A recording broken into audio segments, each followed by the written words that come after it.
G'day, treasures. Welcome back to the podcast.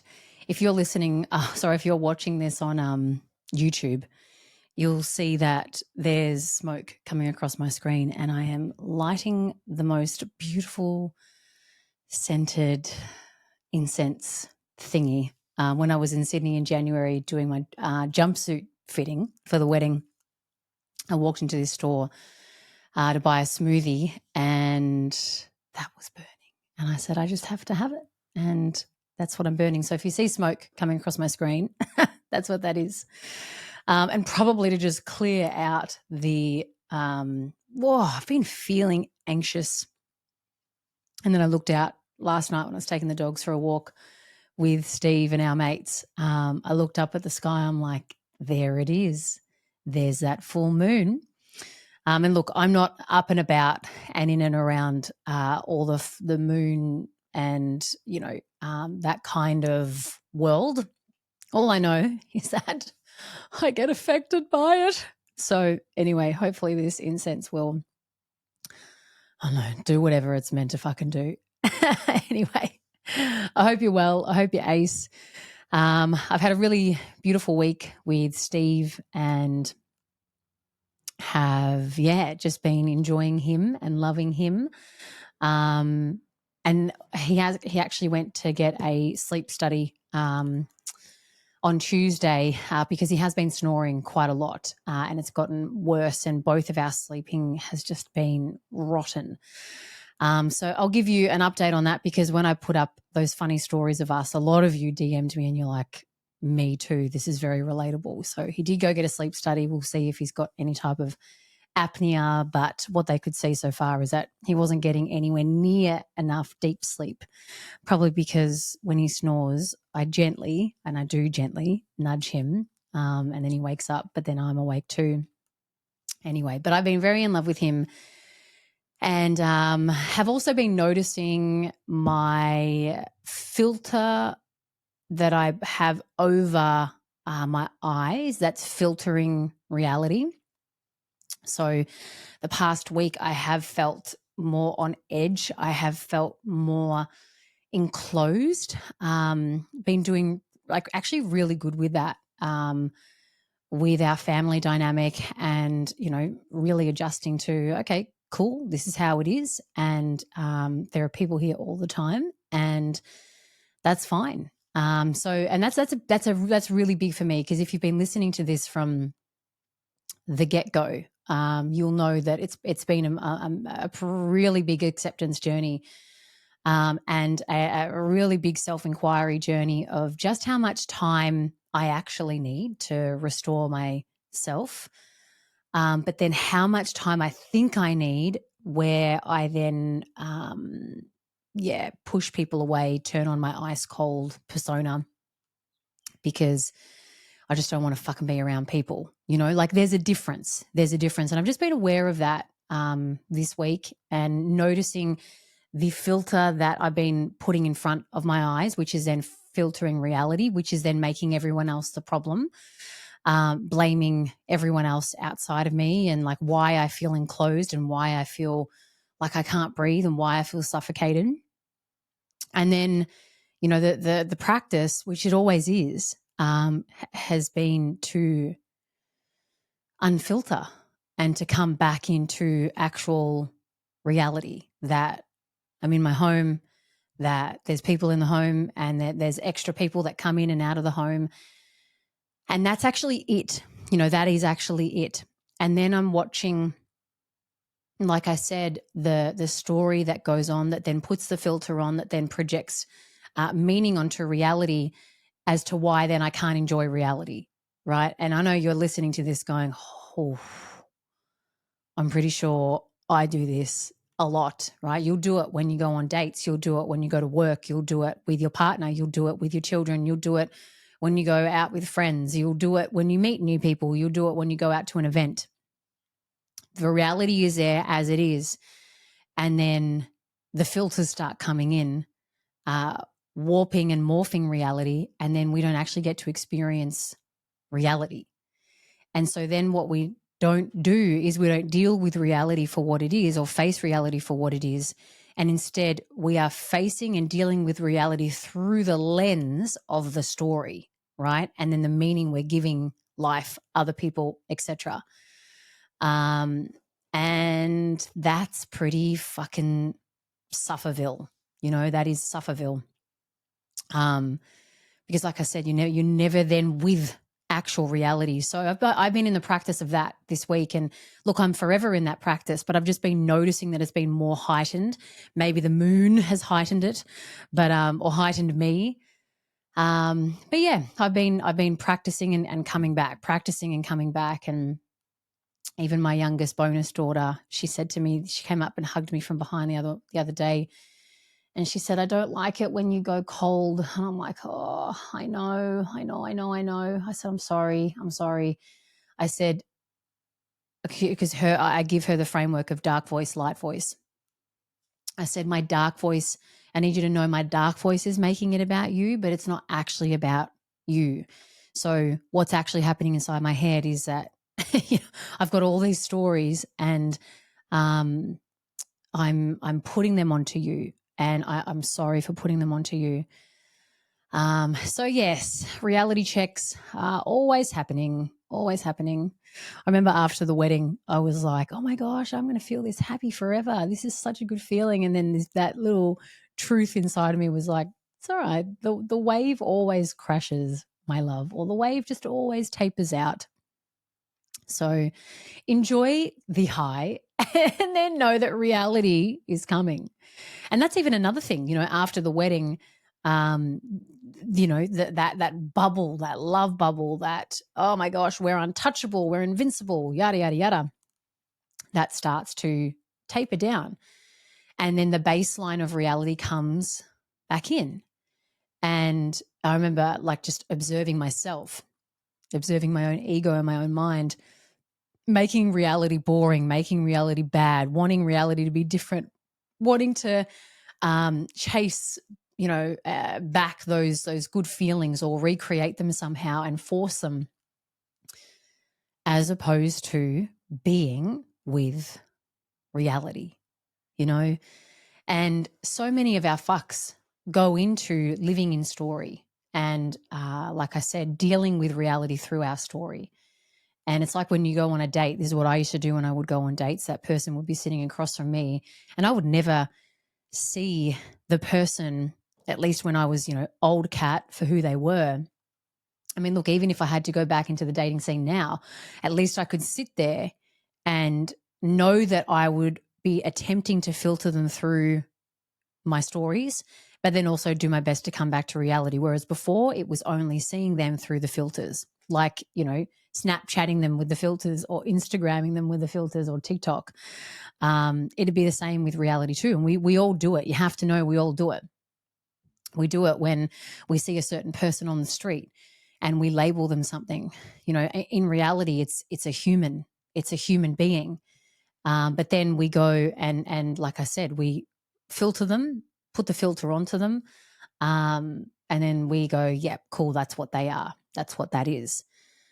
So yeah, when I would go on dates, I would sit across from them and the filter filters, probably many, would turn on. And it would morph reality. And I was unable to see or experience whatever was happening as it was. It was through whatever story was running, the story of, okay, like this is who I think they are. So this is who I think I have to be, or this is who I think I have to be in order for them to like me more. Or, they seem to be like this, so let's be like that. And yeah, oh my gosh, I would have saved myself so much fucking drama, self-created drama. But then I wouldn't have all the stories to share with you, would I? No. Anyway, I just thought I'd share that with you because I think that's a really good point to make, one, in itself. But two, why I really want to come on today is, we're nearing the end of Feb. And it's a great time to check in with your original intention for the year. What word you set, what theme you had set out for yourself. Mine is plentiful. And that the meaning of plentiful is to exist or yield in great quantities, something like that. I wrote it in my journal. It's not next to me right now. And that's my word. That's my theme. And, I really wanted to set that. Well, truthfully, the word came through for me. It wasn't a forced thing. To widen my holding and to widen my capacity for love to exist in great quantities, for time, energy, essence, wealth, health, etc.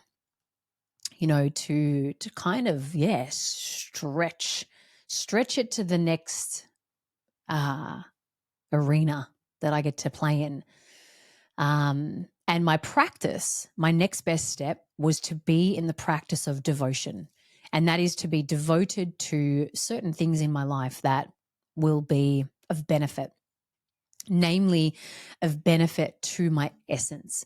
That is going to, plug into my power source and give it more power, whether it be through Qigong, whether it be through meditation, whether it be through journaling, whether it be through solo walks. And some of those things were that solo walks, future chats, etc., with my future self. And the one thing that I actually want to share with you today, which is a practice that I think is really good because it's so fucking accessible.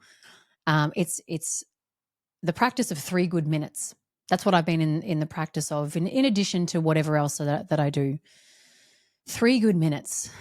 I'm talking like 3 good minutes of putting your feet on the ground or sitting your butt on the ground or even lying on that ground. Putting your timer on for 3 good minutes.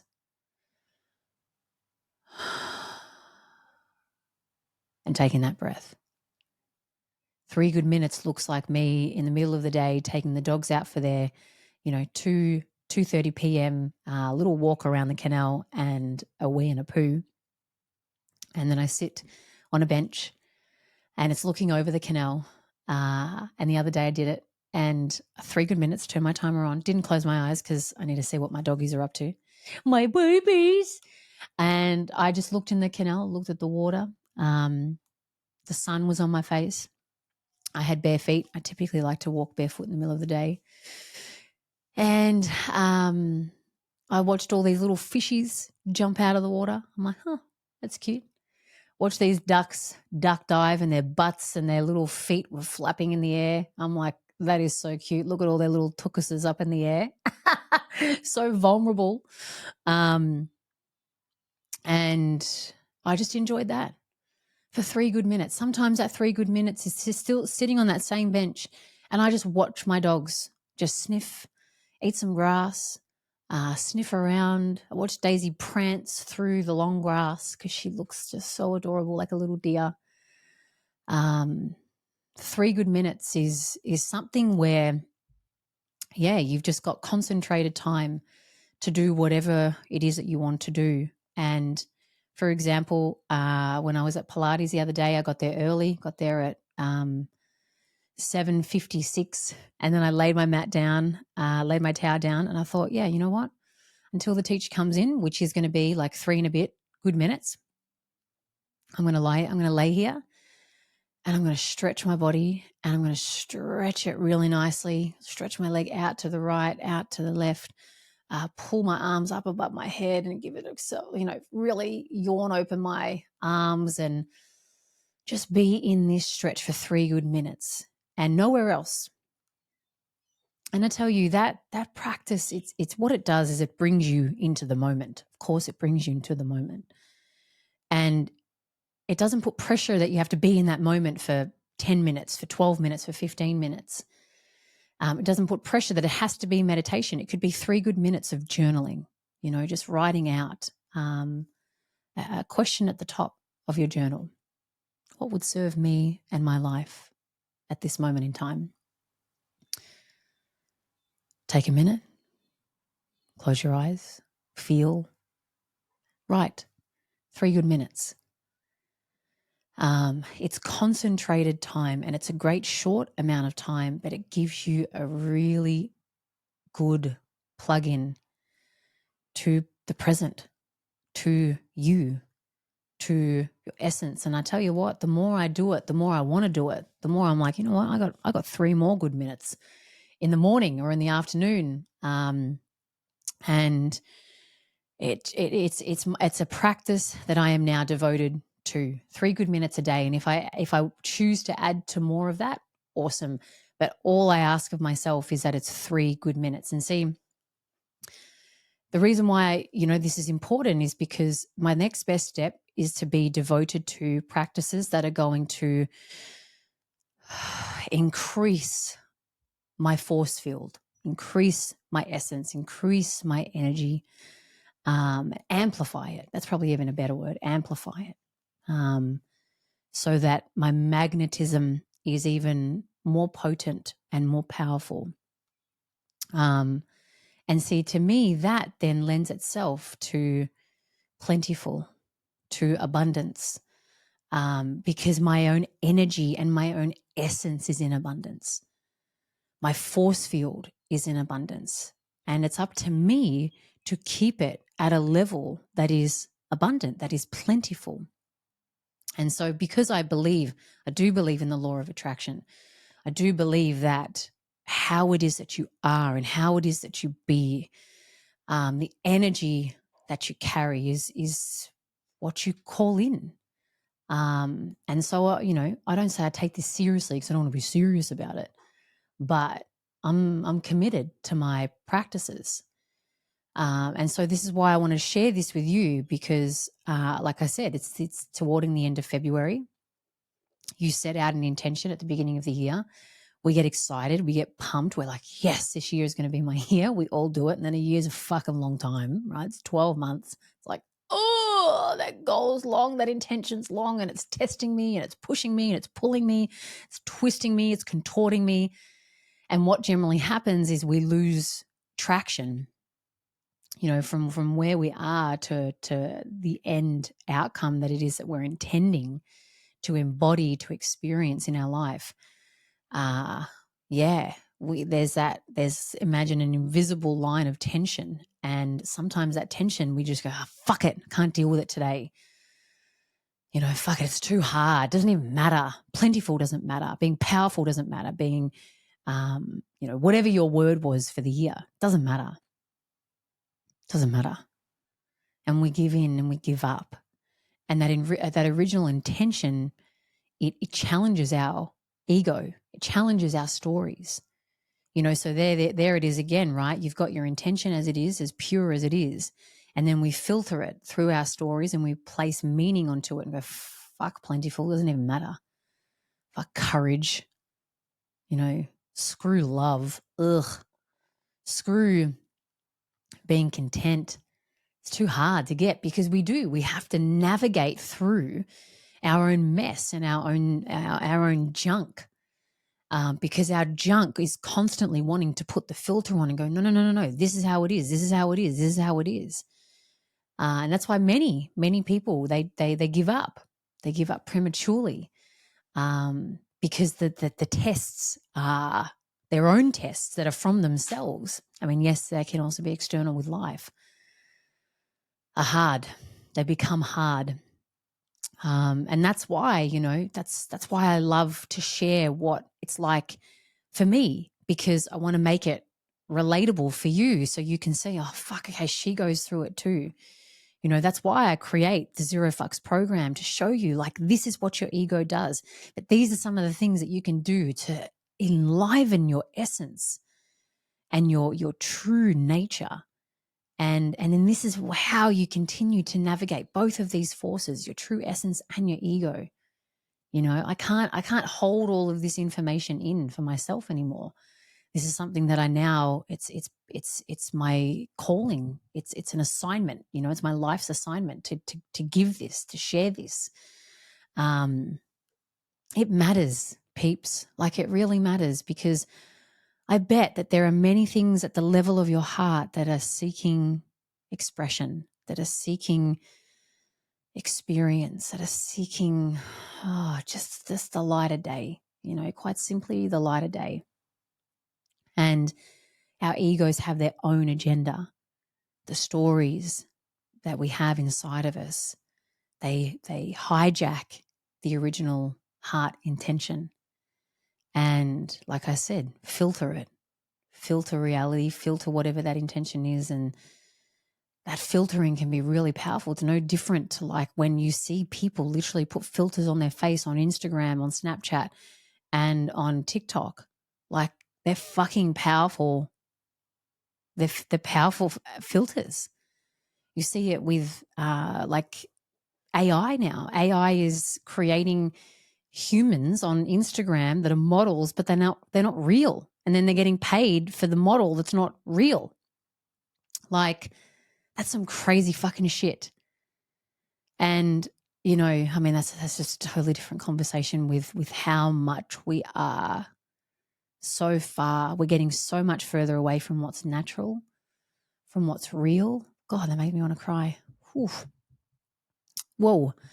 We're getting so much further away from what's natural, from what's real and what's reality. And that is because, well, you know, I mean, if AI aside, this is because of our own ego that is filled and fueled with the experiences from our childhoods and the pain that we experienced or that we perceived to experience, and then what we made it mean. And then we kept feeding the ego going, okay, this is now how the world works. This is how I need to work in the world. This is how this works in the world. This is how others work in the world. Anyway, I lost my train of thought. But it matters, right? It matters because, like I said, yeah, the heart of us has so much beauty that it would love for you to feel, experience, etc. The ego in us has a lot to protect. And whatever your intention was, or your word or theme for the start of the year was, I'd love for you to go back and look at it and feel into it again and ask where you are in relation to that right now. And if you're far away from it, you got to inquire into why. If you don't know how to do that, reach out. That's why I've got my programs there. You can even sign up to my meditation membership and start there. You know, at least that'll get you in the practice of inquiring. But if you're like, nah, fuck it, I don't want to go right in, then join the Zero Fucks program. If you're like, no, Kat, I want to work with you, then come work with me, right? Or work with someone else. I don't give a fuck, you know. But if you are noticing a pattern where you set things that matter and then you often let them go. And if you haven't looked at why and you keep going into the pattern, please stop. Stop. And first ask yourself, like, how is this impacting me at the level of my self-worth, self-love, self-respect? At the level of my being, how is this impacting me? And am I prepared to continue living with that impact? You know?